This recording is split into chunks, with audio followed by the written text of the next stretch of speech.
Hello, BroDude, this is Brody, aka BroDude, and welcome back to another episode of BroDude Official, where today we will be looking at two more Disney movies. But before we do that, first of all, I just want to update you guys on the current rankings. So here they are, and as you can see, Wreck-It Ralph and Snow White and the Seven Dwarfs are on there as Wreck-It Ralph defeats that week one. Both of these next movies will be added to the list. And another thing that I do want to mention is the fact that after this episode, I decided that we're going to do a rule change, and it's a pretty major one. So after this episode, we will no longer be going first, most recent, and closing in. We will now.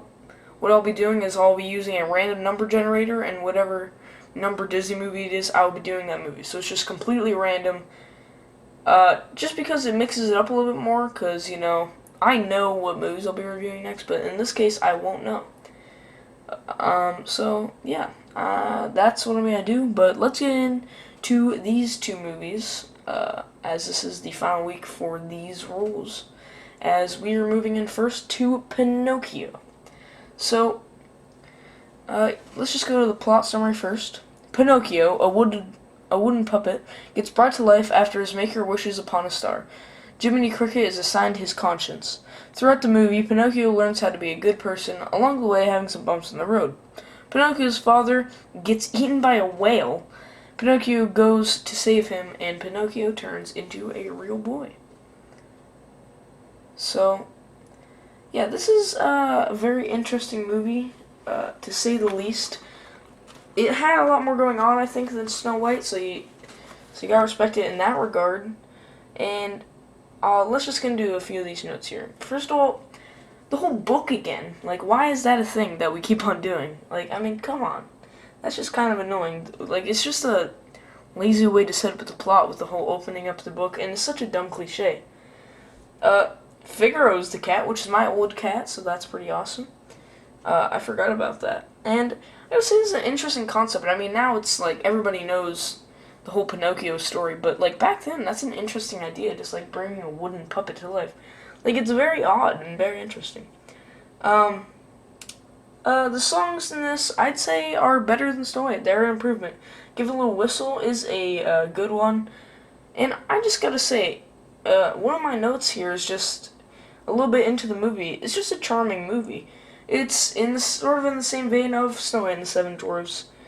But yeah, it was just a charming movie.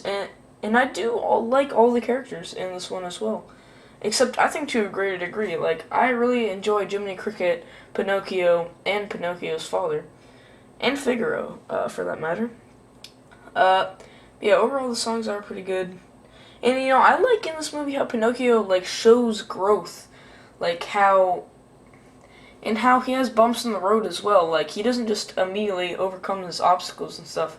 Like, he has bumps in the road, and he really shows growth throughout the whole movie, and that's why he becomes a real boy, and I do appreciate that.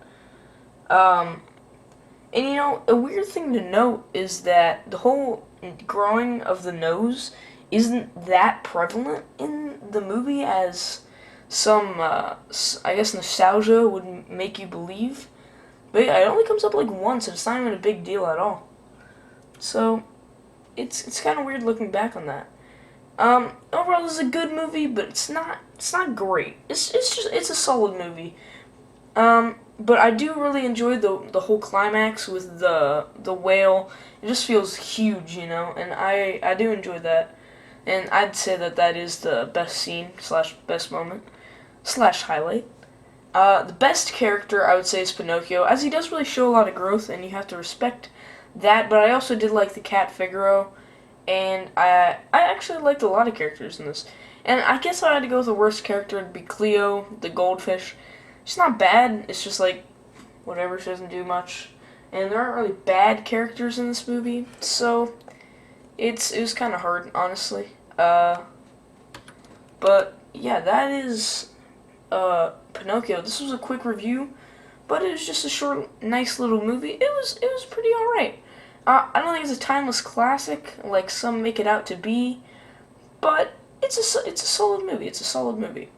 With that being said, let's get into the current ranking. And what I'm gonna do is I'm gonna put it right in the middle of Snow White and Wreck-It Ralph. I believe it is better than Snow White, but I don't think it's quite as good as Wreck-It Ralph. Actually, I don't think it's that close to Wreck-It Ralph. As a matter of fact, I think it's closer to Snow White, but I think definitely an improvement. So showing good improvement is Disney here. So you gotta respect that. But anyways, let's move on here to Moana. Alright, let's get into the plot summary now. Moana sets sails on a mission to save her people. On the way, she meets the demigod Maui. Maui is on a mission of his own to get his hook back. He gets his hook and helps Moana return the heart of Te Fiti. Moana returns home and Maui gets his new hook. So I actually enjoyed this movie a lot more than I remembered and a lot more than I expected. First of all, let's just talk about the soundtrack, which is it's just a great soundtrack. I mean, I could listen to many songs from this movie, and we'll get to some of them later. I really like the setting of this movie. It's a night like I really like. It's mixed up from other Disney movies, and I appreciate that. And The Rock's in it, so that's just awesome. And I gotta say, Maui and Moana are both really likable characters, and they have really good chemistry. Also, Moana's grandma is just awesome, because she just is. The whole Where You Are song, it does have really good purpose in the movie, and it's just a bop, you know? And I gotta say, this is a pretty funny movie as well. There's parts of it that really get a good laugh. It has really good animation. I think it's got good, like, colors. How Far I'll Go is another one that has another song that has good purpose, and is also just a bop. And I like the dad because he's like an antagonist, but he's not necessarily like a bad guy, because he's not a bad guy. He's just the antagonist, well, one of the antagonists. We'll get to the other later. And he, like, you understand him, you know? He has a good reasoning, even though he doesn't go about it exactly.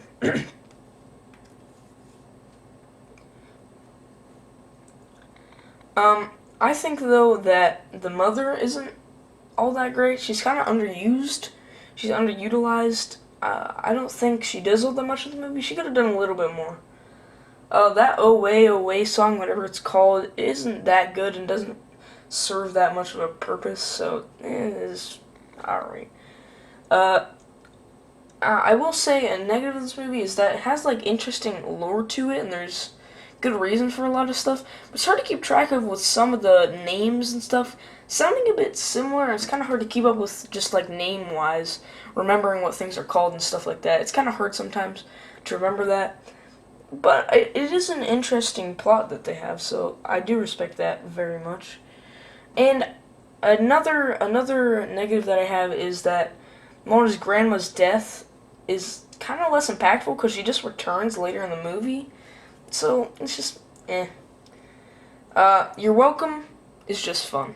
That is just a fun song, and that is my highlight of the movie. You're Welcome was just a bop, and it didn't serve as much purpose as some of the other songs in the movie.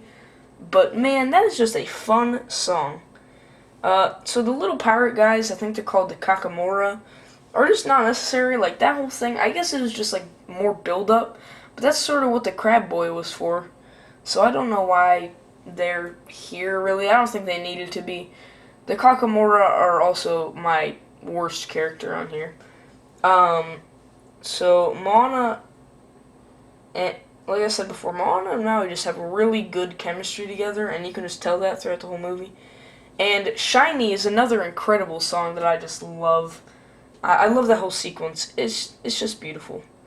And I think that the climax of this movie is quite good.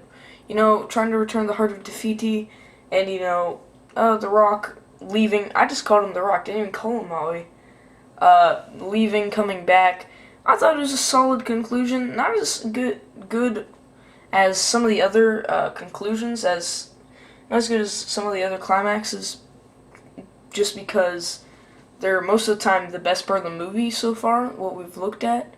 or at least some of the best parts and really good parts. And this one was just solid, but in comparison to You're Welcome, which is just amazing, it just doesn't stack up.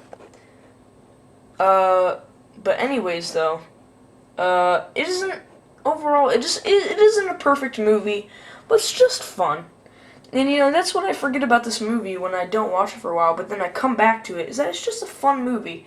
And you just gotta enjoy watching it. And it's hard for me to look at this with a critical eye because I don't think that's what it was meant for. And I will, of course, but even with that being said, it's still just a fun movie. So let's get on to now the current rankings here, as we have in last place Snow White and the Seven Dwarfs, which we have not come across a bad movie yet. That's maybe a 6 out of 10. Then we have Pinocchio at number 3. Then at number 2 we have Moana. That's right, toppling both Snow White and the Seven Dwarfs and Pinocchio, but still at number 1, it remains Wreck-It Ralph. Yeah, I guess I'm gonna get some flack for this for being recency bias and all, but I honestly don't think that that's the case. I mean, Pinocchio and Snow White's are classics and you have to respect them, but they don't hold up as well as you may think. Now, I'm not just a guy that just really enjoys the new stuff and just doesn't like the old stuff as well. As a matter of fact, I actually liked Pinocchio and Snow White and the Seven Dwarfs a decent bit. But I think that it peaked later down the line. I don't think right at the beginning is where it got great. Whereas I think current Disney is quite good. I think the best is when you get into, the golden age of, Lion King, Aladdin, etc. Movies like that, Mulan, I almost said Moana. But yeah, like those, I think that's where the golden age really is. And then after that it kind of slows down, and then you got your Home on the Range and Chicken Little. But anyways, I'm getting on a rant here. That is today's video. Next time, when you come back, we will be switching it up. What 2 movies will I be reviewing next time? Who knows? I mean, I know now because I just did the random generator, but you do not know yet. So, with that being said, I hope you did enjoy this video, and if you did, leave a like, subscribe, and comment down below. BroDude out.